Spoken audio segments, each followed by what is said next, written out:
मोहतरम दोस्तों बुजुर्गों,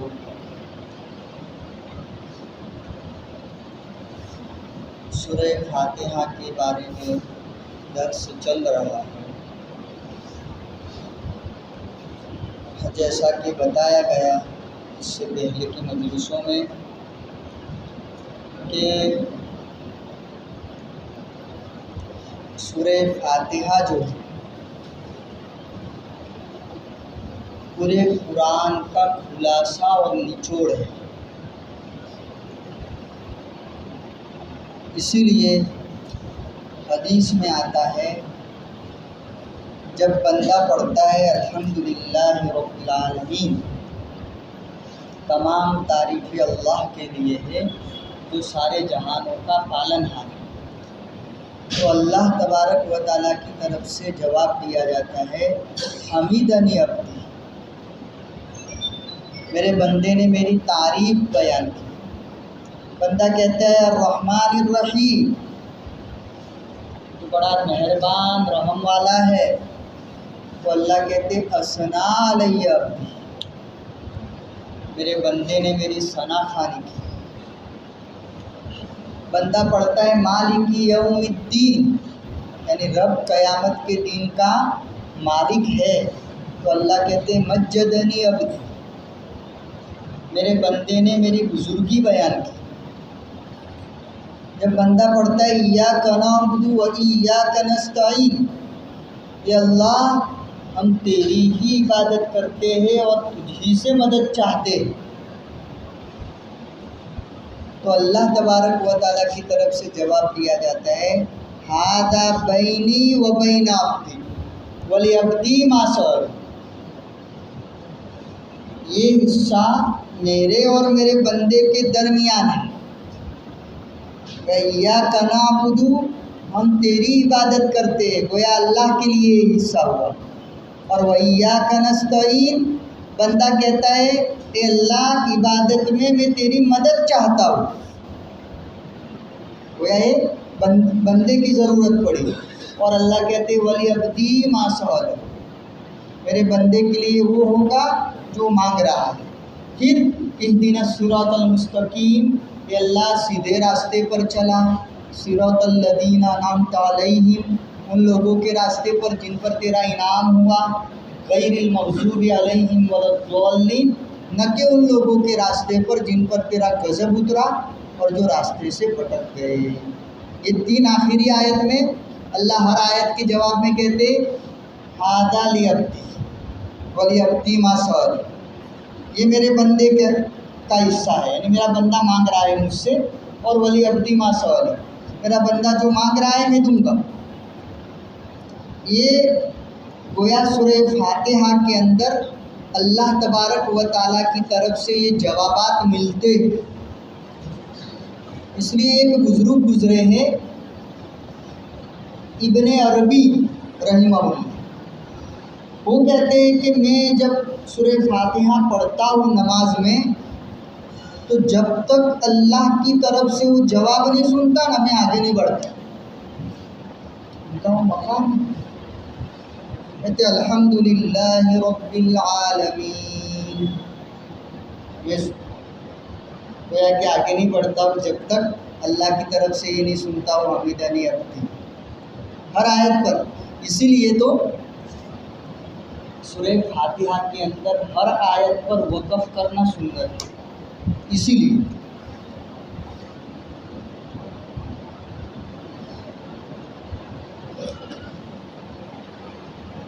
बहरहाल हमारी बात इय्याका नअबुदु व इय्याका नस्तईन हो गई थी, कुछ बातें आ गई थी सामने। वह उस आयत में हमको क्या कहा कि अल्लाह हम तेरी इबादत करते और तुझसे मदद मांगते, क्या मदद चाहिए, क्या मदद चाहिए? उसका जवाब अगली आयत में मिला, इहदिनस सिरातल मुस्तकीम, कि अल्लाह हमें सीधे रास्ते पर चला। इस आयत में 3 जुमले हैं, लेकिन आप यकीन मानिए अगर इतना हिस्सा हमारा कबूल हो गया तो दुनिया और आखिरत में हमारा गोया बेड़ा पार हो गया। मामूली न समझिए, इहदिना सिरात मुस्तकीम,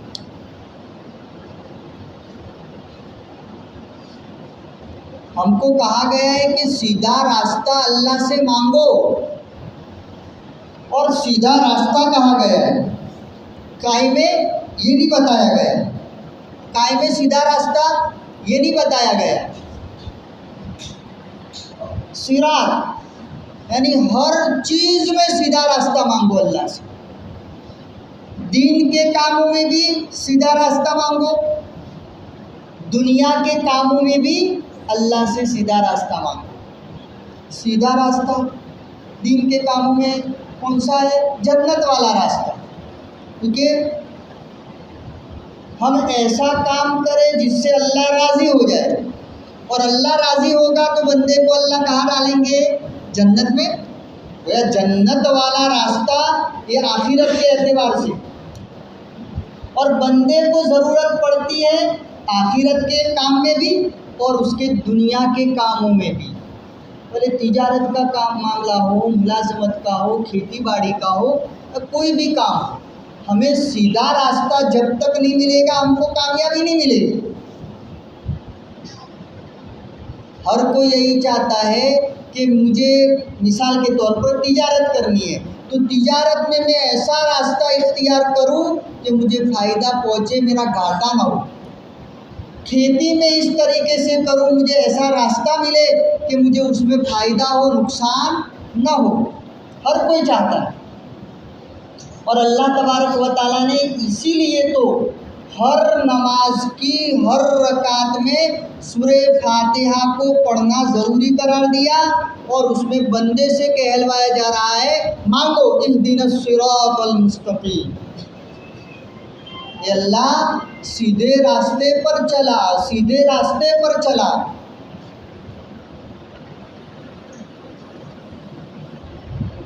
और सीधा रास्ता कौन सा है? उस सीधे रास्ते की तशरीह पूरा कुरान है, यानी जो कुरान ने बताया, जो शरीयत ने बताया, उसी रास्ते पर हमको चला। चाहे दुनिया का काम हो, चाहे आखिरत का काम हो, दीनी काम हो, हमें जो कुरान ने रास्ता बताया है, जो तेरे नबी ने रास्ता बताया है, उसी रास्ते पर हमको चला। ये है इहदिनस सिरातल मुस्तकीम का मतलब। सब आ गया, दुनिया आखिरत सब आ गई इहदिनस सिरातल मुस्तकीम। हम पढ़ते हैं, लेकिन चूंकि हमको मालूम नहीं है इसमें क्या राज है, इसलिए हमारा ध्यान और तवज्जो नहीं रहती। हमें तवज्जो के साथ कोई भी मामला हो, हमारा दुनिया का मामला हो, आखिरत का मामला हो, ये आयत पर पहुँच करके तसव्वुर और ख्याल करें। बल्कि हमारे बाज़ अकाबिरीन ने तो इसको आजमाया है। कोई भी मुसीबत आई, कोई भी परेशानी आई, तो क्या बार बार यही आयत नफलों के अंदर इहदिनस सिरातल मुस्तकीम, उसी को बार बार पढ़ रहे, उसी को बार बार पढ़ रहे, और तवज्जो अल्लाह के साथ लगी हुई है। अल्लाह मैं फंसा हूँ, मुझे इसमें सीधा रास्ता दे दे, सीधा रास्ता दे दे। अल्लाह तबारक व तआला दे दे। हज़रत थानवी रहमतुल्लाह अलैह फरमाते हैं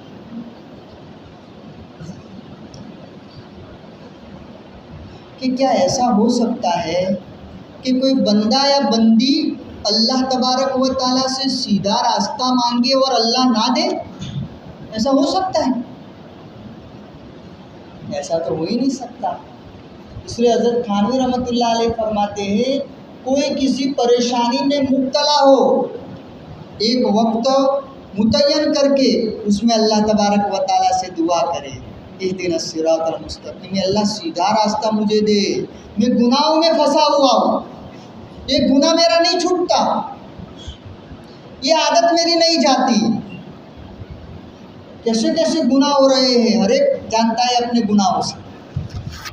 हम नहीं कह सकते हम कैसे कैसे गुनाहों में मुब्तला है। ये तो अल्लाह तबारक व तआला की शान सत्तारी है कि उसने हमको क्या है ना छुपा कर रखा है, और एक दूसरे से कहने इज्जत वाला हमको बना करके रखा है। एक दूसरे से मिलते, मुसाफा करते, खैर खैरियत पूछते, वरना हकीकत तो अल्लाह ही जानता है हम कैसे खतरनाक हैं। इसलिए हमारे अकाबिर कहते हैं ना, अल्लाह का करम है, अल्लाह ने हमारे गुनाहों में बदबू नहीं रखी। अगर गुनाहों में बदबू होती ना तो कोई हमें अपने पास बिठाने के लिए तैयार नहीं। बिठाना तो दूर की बात, थूकने के लिए तैयार ना हो। हम इतने नालायक और हैं, ऐसे ऐसे गुनाह करते हैं। कोई बात नहीं, अल्लाह कहते आ जाओ मेरे दरबार में, मैं बैठा हूँ, मांगो मुझसे, इहदिनस सिरातल मुस्तकीम। इसी को तो अल्लाह तबारक व तआला हुजूर ने दुआ मांगी, अल्लाहुम्मा इन्ना कुलूबना व नवासियना व जवारिहना बियदिक लम तुमल्लिकना मिनहा शैअन फइज़ा फ़अलत ज़ालिका बिना फकुन अंत वलियना वहदिना इला सवाइस सबील। ए अल्लाह, हमारे कुलूब, हमारी पेशानियाँ तेरे कब्ज़े कुदरत में, तूने हमको उस पर इख्तियार नहीं दिया, अल्लाह के कब्ज़े में है दिल। इसीलिए हदीस में मिशकात की रिवायत में अल्लाह फरमाते हैं, मैंने बनु आदम के कुलूब को अपनी दो उंगलियों के दरमियान रखा है। कब, किस वक्त तक मैं पलट दूँ पता नहीं।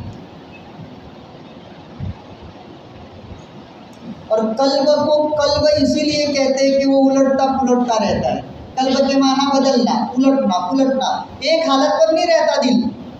कभी अच्छी हालत, कभी नीची वाली हालत। इसी को तो नाफका हंजला, हज़रत हंजला आए थे ना हज़रत सैयदना अबू बकर के पास, कि हुजूर की मजलिस में रहते हैं ना, जन्नत और जहन्नम का तस्करा होता है ना, तो दिल की ऐसी हालत होती है कि वो सामने ऐसा लग रहा है कि कोई अल्लाह को देख रहे हैं। और जब घर जाते बीवी बच्चों के अंदर लगते तो वो कैफियत नहीं रहती। हज़रत अबू बकर ने कहा, भाई ऐसा तो मेरे साथ भी होता है, अगर ऐसी हालत है तो चलो हुजूर अकरम सल्लल्लाहु तआला अलैहि वसल्लम की खिदमत में गए, हुजूर से अपनी बात पेश की। हुजूर ने कहा, हंजला साअतन साअत, हंजला ऐसा होता रहता है। अगर वही हालत हमेशा रहे जैसी मेरी मजलिस में तुम्हारी हालत होती है, तो तुम्हारे बिस्तरों पर फरिश्ते आकर के मुसाफा करते, लेकिन ऐसी हालत हमेशा नहीं रहती। तो अल्लाह की हिकमत है, वरना बंदा दूसरे काम कैसे कर पाएगा। दुनिया का निज़ाम है, अल्लाह को चलाना है। मियाँ बीवी के हुकूक अदा नहीं कर पाएगा, उनके लिए कमा नहीं पाएगा अगर वही हालत रही तो मैं कहना चाहता कल्ब का माना है उलटना पुलटना, और दिल एक हालत पर नहीं रहता। इसी को कहा गया अल्लाहुम्मा इन्ना कुलूबना, अल्लाह हमारे दिल हमारी पेशानियाँ तेरे कब्ज़े में, तूने हमको उस पर इख्तियार नहीं दिया। जब तूने हमारे साथ ऐसा मामला किया है तो कुन अंत वलियना, तू ही हमारा रखवाला बन जा। हमारे हाथ में कुछ नहीं है, हम कुछ नहीं कर सकते, तू ही हमको वहदिना इला सवाई सबील, सीधे रास्ते पर चला। इहदिना हिदायत,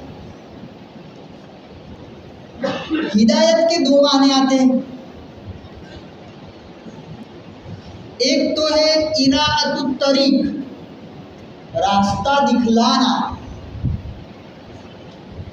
हिदायत का मतलब, और एक माना आता है ईसाल इलल मतलूब, मतलूब तक पहुंचाना। जैसे मिसाल के तौर पर एक आदमी को जाना है अहमदाबाद, वो नया इंसान है, उसको रास्ते का इल्म नहीं है, तो आपसे पूछे कि भाई अहमदाबाद जाना है तो मैं कहाँ जाऊँ, तो एक तरीका तो उसका ये है कि हम उसको रास्ता बतलाएं। हम उसको यूँ कहे भाई मस्जिद में से बाहर जाओगे तो बाहर से जाकर कोई रिक्शा वगैरह पकड़ करके आप बस स्टैंड चले जाओ या रेलवे स्टेशन चले जाओ, और वहीं से कोई अहमदाबाद की गाड़ी मिलेगी आपको उधर पहुंचा देगी। तो ये तरीका है। और एक रास्ता ये है कि किसी मजलिस में कोई आदमी अहमदाबाद जाने वाला था, कहा भाई बैठ जा मेरी गाड़ी में, मैं खुद ले जाता हूँ, मैं खुद जाता हूँ। ये इसाल इलल मतलूब गोया दो माने हिदायत। एक तो आम माना है, आम रास्ता है, सीधा रास्ता पर हमको चला तो तमाम के लिए, ईमान वालों के लिए, गैर ईमान वालों के लिए, अपनों के लिए, गैरों के लिए, सब के लिए अल्लाह ने कह दिया ये कुरान हिदायत का हुदन, हिदायत का रास्ता है, इसके मुताबिक चलते रहो, मंजिल मिल जाएगी आपको। ये आम रास्ता। और खास हिदायत दूसरा, अल्लाह से दरखास्त की जाती है, बारी ताला हिदायत तो तूने कुरान के ज़रिए से हमको रास्ता दिखला दिया, लेकिन हम तुझसे दरखास्त करते हैं कि हमें वहाँ उस मंजिल तक पहुँचा दे, तू पहुँचा दे। गोया हमें अल्लाह ताला से ये मांगना है, इहदिना, हमें हिदायत दे, यानी हमारे दुनियावी और उखरवी कामों में हमें कामयाबी तक पहुँचा दे। यह है इहदिना सिरातल मुस्तकीम।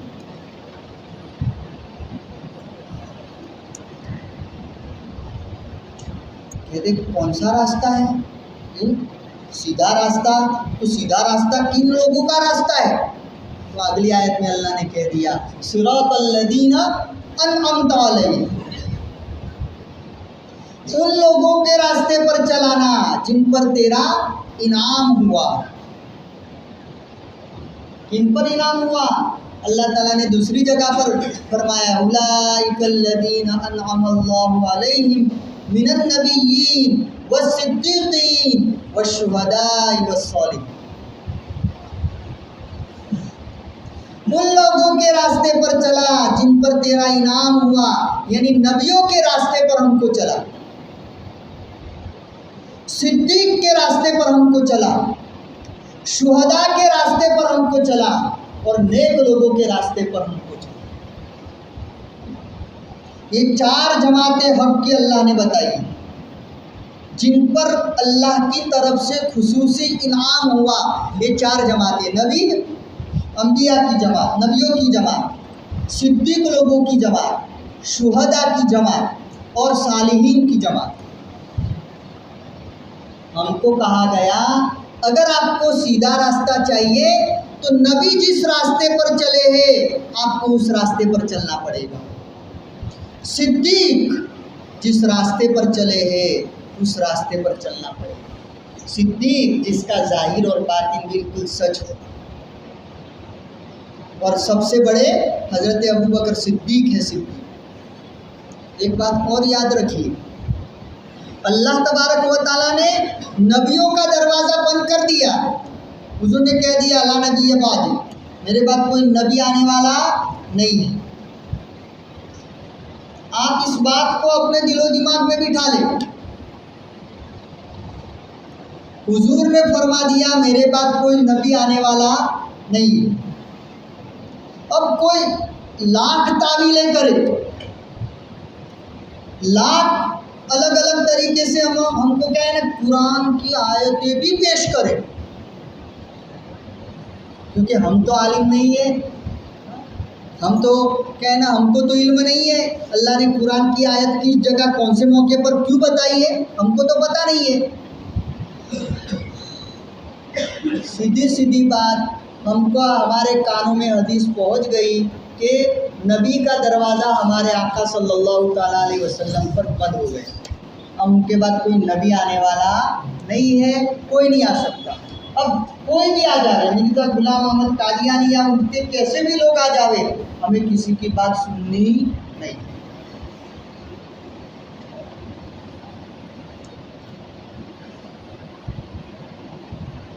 यहाँ ये जो आयत है सिरातल लज़ीना अनअमता अलैहिम, ये आयत ये तकाजा कर रही है कि तुम्हारा उठना बैठना हो तो मुनअम अलैह, जिन पर इनाम किया गया उन लोगों के साथ उठना बैठना रखो, अगर वो मौजूद है तो। अब नबी तो है नहीं, नबी का दरवाज़ा तो ख़त्म हो गया हमारे आका सल्लल्लाहु ताला अलैहि वसल्लम पर, लेकिन उसके बाद जो दर्जा है नबियों के बाद का दर्जा, वो सिद्दीक का दर्जा है। सिद्दीक का दरवाज़ा आज भी खुला है।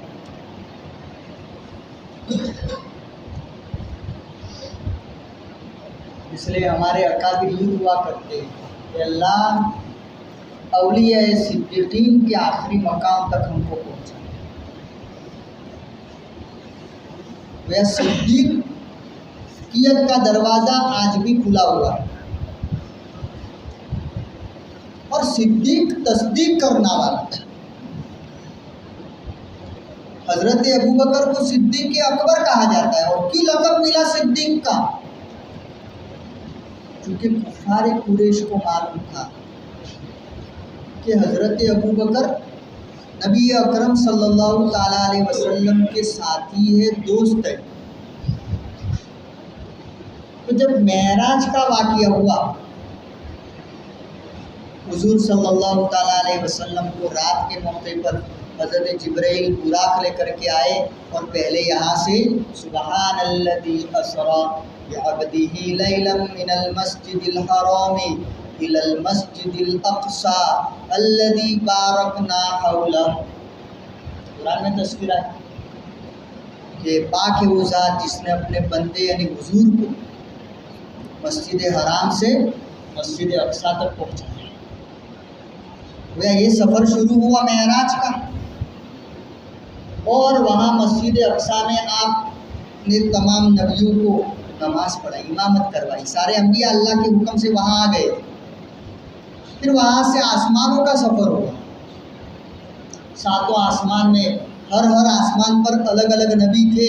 उन नबियों से मुलाकात करते करते आप वहाँ तक पहुँचे, सिदरतुल मुंतहा पर पहुँचे। हज़रत जिब्राइल भी कहने लगे अपने आगे बढ़ सकता नहीं, वहाँ से आगे गए और आगे गए। फ़काना क़ौब क़ौसैनि औ अदना थुम्मा दना फ़तदल्ला। अल्लाह तबारक व तआला से नबी अकरम सल्लल्लाहु ताला अलैहि वसल्लम को इतना कुर्ब मिला जितना शायद किसी को मिला। लंबा वाक़या है मेराज का, हम पढ़ते रहते सुनते रहते।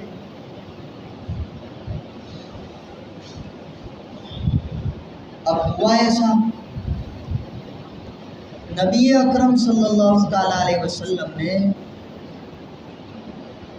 सुबह में बोला कि मैं मेराज पर गया, मैं मस्जिद अक़सा गया और वहाँ से सातों आसमान और ज़मीन की सैर की और मैं आया। तो मुशरिकीन मक्का को मौका मिल गया नबी अकरम सल्लल्लाहु ताला अलैहि वसल्लम को सताने का। इनको तो एक मौका मिलना चाहिए, कोई भी बहाना मिलना चाहिए, पॉइंट मिलना चाहिए जिसकी बुनियाद पर वो नबी अकरम सल्लल्लाहु ताला अलैहि वसल्लम को तकलीफ दे।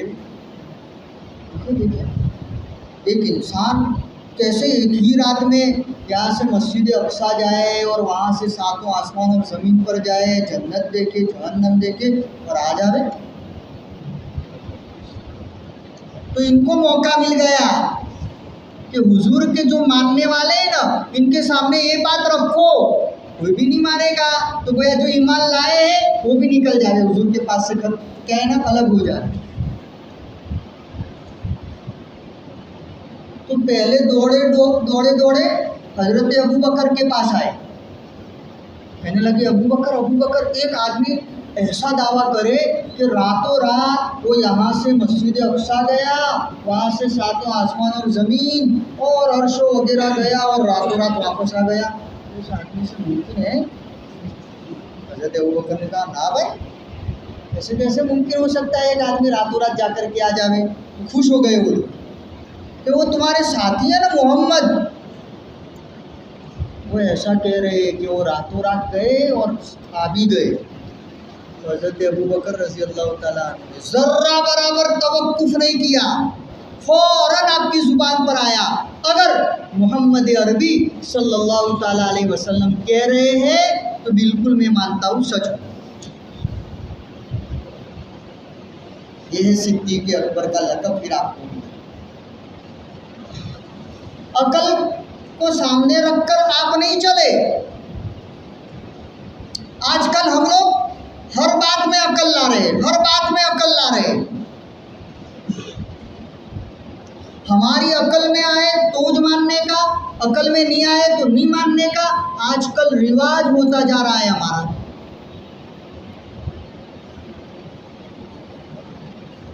ये बात हो रही है हमारी। हर चीज को अक्ल के मेयार पर हम लोग परख रहे हैं। अरे भाई, मैं पूरी बहुत सारी मिसालें दे सकता हूँ कि अकल में नहीं आ सकता, लेकिन शरीयत कहती है करो। एक बात बता दूँ, ये इंसान का जो दिमाग है ना, इंसान का दिमाग जिसको अक्ल बोलते हैं, इस दिमाग को इंसान अभी तक समझ नहीं पाया। हालांकि इंसान का दिमाग कितना छोटा है, उसके दो हिस्से को भी अभी तक नहीं समझ पाए। तो जिस इंसान को अल्लाह ने बनाया, जिसके दिमाग को अल्लाह ने बनाया, सातों आसमान और ज़मीन को जिसने बनाया, उसकी हिम्मतों को हम कैसे समझ सकते? अकल में आया तो लिया, अकल में नहीं आया तो छोड़ दिया। ये दीन और ये शरीयत नहीं है।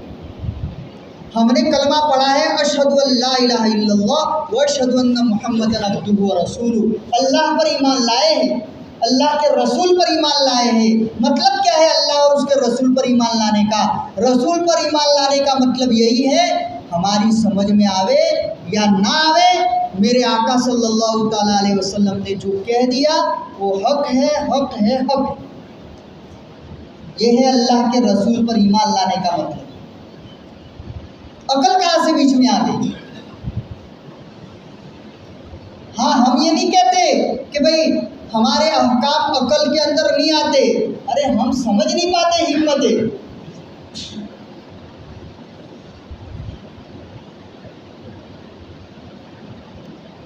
एक और बात, जब ये मौजूद छिड़ाए ना तो मैं छेड़ देता हूँ। ये हमारे नौजवानों को कहता हूँ खास तौर पर, देखो आपको दबाया नहीं जा रहा है। बहुत सारे लोग हमारे भाई यूँ समझते कि हमारे उलमा लोग, हमारे मौलाना लोग, हमारे दिल के अंदर जो शुबहात आते हैं ना, वो बोलने नहीं देते, दबा देते हमको। अरे भाई, दबाया नहीं जाता आपको। देखते आपके दिल में इस्लाम के किसी हुक्म के ताल्लुक से कोई शुबा पैदा हुआ, आप उसको दबाओ मत। आप आओ, जो लोग इसके जानने वाले हैं, माहिर हैं, उनके पास जाकर के कहो कि मेरे दिल में इस हुक्म के ताल्लुक से बात आ रही है, अल्लाह ने जो कहा है सही है, लेकिन मेरे दिल में मेरा नफ्स मुझे यूँ कहता है, आप मेरी रहबरी करें। तरीका अलग होता है। एक होता है एतराज़, एतराज़ की इजाज़त नहीं है इस्लाम में। ऐसा क्यों, ये क्यों करने की इजाज़त नहीं है। शुबा है पेश करो, उसका जवाब मिलेगा और सीधा रास्ता हमको मिलेगा। अरे भाई जब भी ऐसी चीज़ें आवें, यही इहदिनस सिरातल मुस्तकीम, अल्लाह से मांगते रहो अल्लाह सीधा रास्ता दे दे। मेरे दिल में ये शुबा आ रहा है तो मुझे सीधा रास्ता दे दे।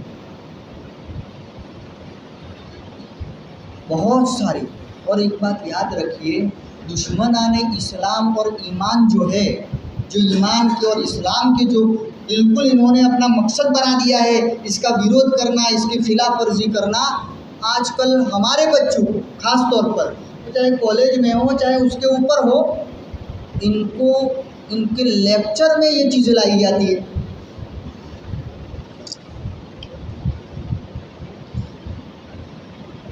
अब उसको पेश किया जाता है। बच्चे बच्चे होते हैं, इनके दिमाग में बातें डाली जाती है, शुबहात की बातें डाली जाती है। अब वो इसी को लेकर के क्या करते रहते हैं, उसी को लेकर के घूमते रहते हैं। अच्छे आलिम की सोहबत नहीं मिलती, अच्छे आलिम के पास जाते नहीं, और वही चीज़ों को, शुबहात को लेकर के बरसों से अपने दिलों के अंदर उन्होंने अपना नज़रिया ही अलग बना करके रख दिया। इसलिए मैं कहता हूँ, इस्लामी किसी हुक्म के ताल्लुक से आपको शुबा है, आप शुबे को दबाओ मत, आकर के जिससे आपको मुनासबत है उस आलिम के पास जाओ और उसके सामने अपनी बात रखो, मसले का हल मिल जाएगा इंशाअल्लाह। बहरहाल तो हज़रत अबू बकर सिद्दीक ने, यहाँ मैं कह रहा था, अकल को बीच में लाए नहीं, फ़ौरन कह दिया अल्लाह के रसूल ने अगर कहा है तो मैं सच मानता हूँ, इस बात मैं उसकी तस्दीक करता हूँ।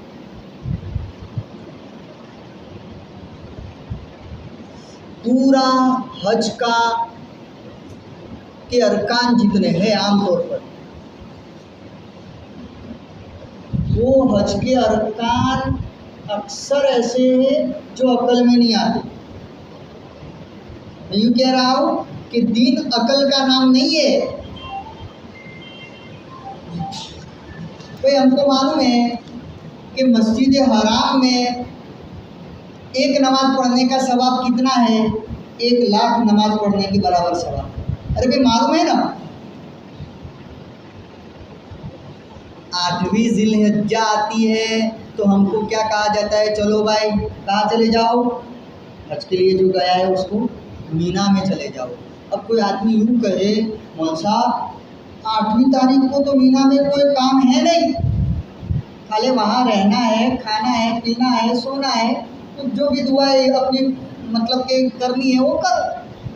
तो 9वीं तारीख को अरफात में जाना है, हज का रुकन है अरफात, तो मैं यहीं पर रहूँ और एक नमाज का बदला 1 लाख का है मस्जिद हराम में, तो मैं क्यों जाऊँ मीना में, मैं यहीं पर रहूँगा, यहीं से सीधे आ जाऊँगा, अरफात में जाऊँगा, तो ये उसका हज कामिल तरीके से अदा होगा। बोलो, तो हमको कहा गया 8वीं ज़िलहिज्जा को आपको मीना में जाना है तो जाना है।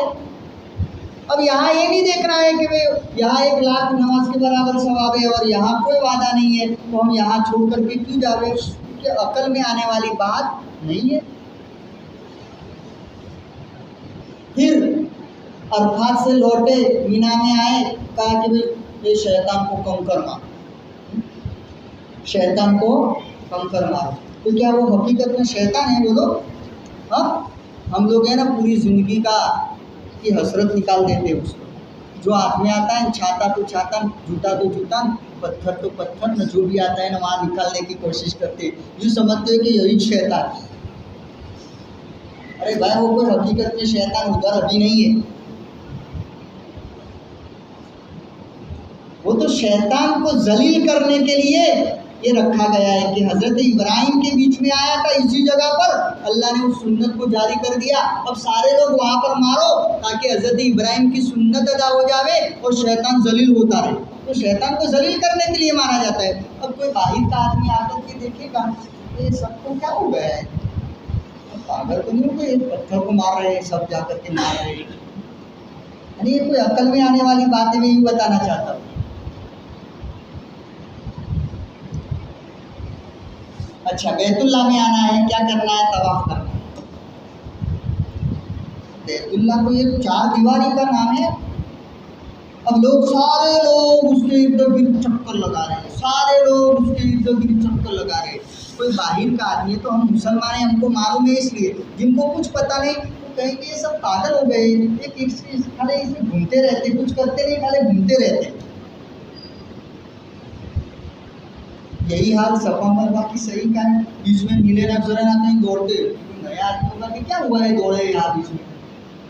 वो या हज के जितने भी अरकान है वो अकल में आने वाली चीज़ें नहीं है।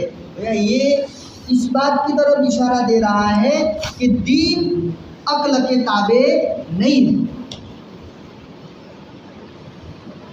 बहरहाल सिद्दीक और फिर क्या, शुहदा, शहीद लोगों के रास्ते पर, जिन्होंने अपनी जान अल्लाह के रास्ते में दे दी, उन लोगों के रास्ते पर चलना है। और आखिर में फरमाया वस्सिद्दीक वस्सालिहीन, नेक लोगों के रास्ते पर हमको चलना है। वह सेफ रास्ते, जिसके रास्ते पर चलेगा इंसान, उसकी दुनिया भी सलामत, उसकी आखिरत भी सलामत। ये है सेफ रास्ता, नबियों का रास्ता। अब नबी तो है नहीं, तो उनकी बतलाई हुई शरीयत पर चलना। सिद्दीक लोगों का रास्ता, शुहदा का रास्ता और सालिहीन का रास्ता। इन लोगों के रास्ते पर हमको चलना है, ये है सीधा रास्ता। न कि उन लोगों के रास्ते पर जिन पर अल्लाह का गजब उतरा और जो रास्ते से भटक गए। खास तौर पर अल्लाह का गजब उतरा यहूदी लोग मुराद है, और जो रास्ते से भटके ईसाई लोग मुराद है। और आजकल जो भी इनके जुमरे में आएंगे, सब अल्लाह जिन पर तेरा गजब उतरा है, और जो रास्ते से जितने भी कौमें भटक गई, उन लोगों के रास्ते पर हमको मत चला। गोया गुमराही से बचाकर हिदायत वाले रास्ते पर हमको चलाना। शॉर्टकट वही इहदिना सिरातल मुस्तकीम की तफसीर आगे की गई।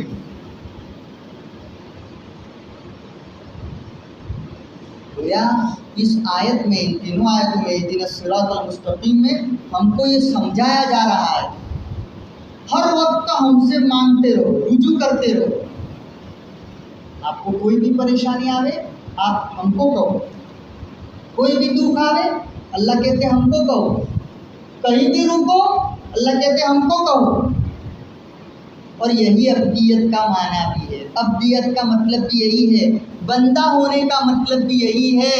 हर काम उसको कहते रहे, अल्लाह मुझे ये काम दे, मेरी ये ज़रूरत है दे दे, मेरी ये परेशानी है तो दूर कर दे, मैं बीमार हूँ, मेरा एक बच्चा बीमार है, घर वाले बीमार है, जो भी बीमार है अल्लाह तू उसकी तकलीफ दूर कर दे।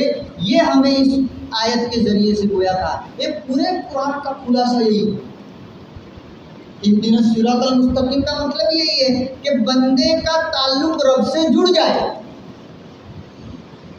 और बंदे का ताल्लुक रब से कब जुड़ेगा? जब बंदा बार बार अल्लाह ताला से कहता रहेगा, अल्लाह मुझे इस चीज़ की ज़रूरत है, मुझे इसकी ज़रूरत है, मुझे इसकी ज़रूरत है, मुझे इसकी ज़रूरत है। अल्लाह यही तो कह रहे हैं ना, जब भी आपको कोई ज़रूरत पेश आ जावे, आ जाओ, मांगो मुझसे, मैं दूंगा। ये अल्लाह का दर है। अल्लाह तबारक व तआला ऐसे, भाई दुनिया का कोई आदमी बार बार मांगने जाएंगे तो नाराज़ हो जाएगा, क्या बार बार लगा रखा है। और अल्लाह ताला ऐसे, बंदा नहीं मांगता है तो नाराज़ होता है, मेरा बंदा होकर के मुझसे नहीं मांगता। इसलिए हमारे अकाबिर कहते हैं, अब्दियत का तकाजा ये है हम अल्लाह ताला से मांगते रहो। बंदा होने का तकाजा ये है हम अल्लाह ताला से मांगते रहो। हमारी नज़र जेब पर बाद में जाए, पहले किस पर जाए? अल्लाह पर। सारी मेहनत का खुलासा, तबलीग की मेहनत का खुलासा, तसव्वुफ की मेहनत का खुलासा, सारे जितने भी शोबे हैं, सारी मेहनतों का खुलासा यही है, बंदे की नज़र किस पर हो जाती है? अल्लाह पर। और यही तो अल्लाह कुरान में भी तो कह रहे हैं कि मुझसे मांगो, उदऊनी अस्तजिब लकुम, मांगो मुझसे, मैं तुम्हारी दुआ सुनूंगा।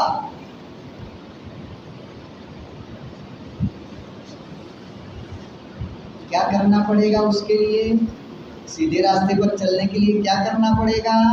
नेकों के रास्ते पर चलना पड़ेगा।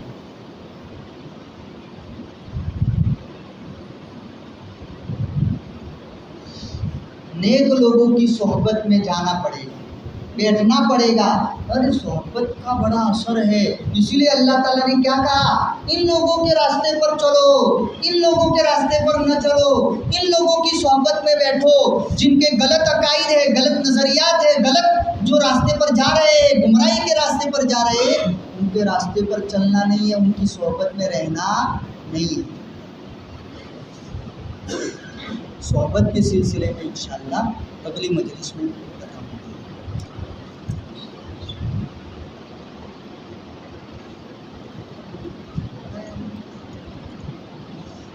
मुहर्रम के बारे में कह रहे थे कि कुछ बताओ, तो मुहर्रम के तो वक्त ही ख़त्म हो गया हमारा।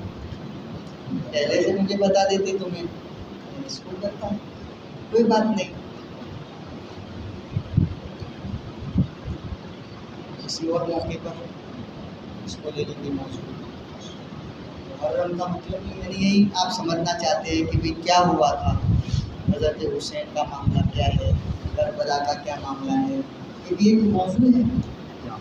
हाँ, क्या अमल किया जाए, क्या अमल किया जाए, तो उसमें हदीस में आता है कि नबी अकरम सल्लल्लाहु अलैहि वसल्लम जब हिजरत करके मदीना तशरीफ़ लाए तो आपने देखा कि उस वक्त मदीना में भी यहूदी लोग रहते थे, तो वो लोग आशुरा यानी 10 मुहर्रम का रोज़ा रखते थे।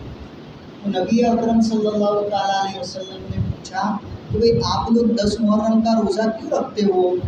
तो उन्होंने यूँ कहा कि हमारे नबी हज़रत मूसा और बनी इसराइल को जो नजात मिली थी फ़िरौन के जुल्म से और फ़िरौन को डुबाया गया था, वो आशुरा का दिन और 10 मुहर्रम का दिन था, तो गोया हम शुक्राने के तौर पर रोज़ा रखते हैं। नबी अकरम सल्लल्लाहु अलैहि वसल्लम ने फरमाया कि आप हुजूर भी रखते थे, मुसलमान भी पहले रखते थे, रमज़ान के रोज़े फ़र्ज़ होने से पहले आशुरा का रोज़ा ज़रूरी था, ये 10 मुहर्रम का। लेकिन हुजूर ने जब देखा कि यहूदी लोग रोज़ा रख रहे हैं तो हुजूर ने फरमाया हम इसके ज़्यादा हकदार है, और आखिर में हुजूर ने फरमाया आपके मतलब मरने से अगले साल कि अगर मैं आइंदा साल ज़िंदा रहा तो 9 के रोज़े को मिला दूँगा, 9 और 10 दो रखूँगा, यहूदियों की मुशाबहत न हो गई इसमें। अब हमारे उलमा फरमाते हैं आजकल यहूदी लोग रोज़ा ही नहीं रखते, इसलिए वैसे तो सही तरीका यही है कि 9-10 का रोज़ा रखे या 10 और 11 का रखे, लेकिन हमारे पास मोहक्किन फरमाते वो यहूदी गए जो पहले इबादत गुजारते। आजकल तो सब ऐसे ही हो गए, कोई रखता नहीं, खाली 10वीं मुहर्रम का भी रोज़ा रख लोगे तो भी चलेगा। तो यार 10 मुहर्रम का कम अज़ कम 2 रखते तो बहुत अच्छा, कोई नहीं रख पाता है, तकलीफ़ है, तो कम अज़ कम 10वीं मुहर्रम का रोज़ा रखे। और इसमें 10वीं मुहर्रम के ताल्लुक़ से एक और हदीस में हदीस है, ज़ईफ़ हदीस है, लेकिन हमारे अकाबिर फरमाते हैं कि हमने जर्रबना, हमने इसको आजमाया, हमने इसको ऐसा ही पाया जैसा हदीस में कहा गया कि 10वीं मुहर्रम को कोई अपने अहलो अयाल पर खर्च करने में वुसअत करेगा तो अल्लाह तबारक व तआला पूरे साल रोज़ी में वुसअत करेगा। ये बहुत अच्छा अमल है, बहुत अच्छा अमल है भाई। अपने घर वालों को बोला गया है, यहाँ मोहल्ले में तकसीम करने का नहीं बोला गया। अपने घर वालों में, अपने बच्चों में रोज़ाना जो खाते हैं उससे कुछ अच्छा खिला दो। गोश्त रोज़ाना नहीं खाते, उस दिन थोड़ा गोश्त पका लो, थोड़ा मीठा पका लो, बच्चों को कुछ आइसक्रीम वगैरह खिला दो। अच्छा, मतलब जो रोज़ाना खाते उससे हट करके थोड़ा और वुसअत करो, इंशाअल्लाह पूरे साल का यानी साल का रिस्क अल्लाह ताला घर वालों के लिए आसानी के साथ देगा। हमारे अकाबिर कहते हैं हमने आजमाया और ऐसा ही पाया। अब यहाँ एक और सवाल पैदा होता है कि मौलवी साहब, एक तरफ तो तुम यूँ कहते हो 10वीं मुहर्रम का रोज़ा रखो, और एक तरफ कहते हो कि 10वीं मुहर्रम को क्या करो, खाना खिलाओ बच्चों को, घर वालों को, तो उनको भी तो रोज़ा रखना पड़ेगा, हमारा भी तो क्या होगा। तो हमारे उलमा ने इसका भी जवाब दिया है कि भाई 10वीं मुहर्रम को जाहिरी बात है भाई रात का पकाना होगा तो मेहनत तो दिन से होगी ना, कि ऐसे ही कोई फट दिन हो जाता है, कहने जन्नत तो है नहीं कि बोल दिया कि हो गए।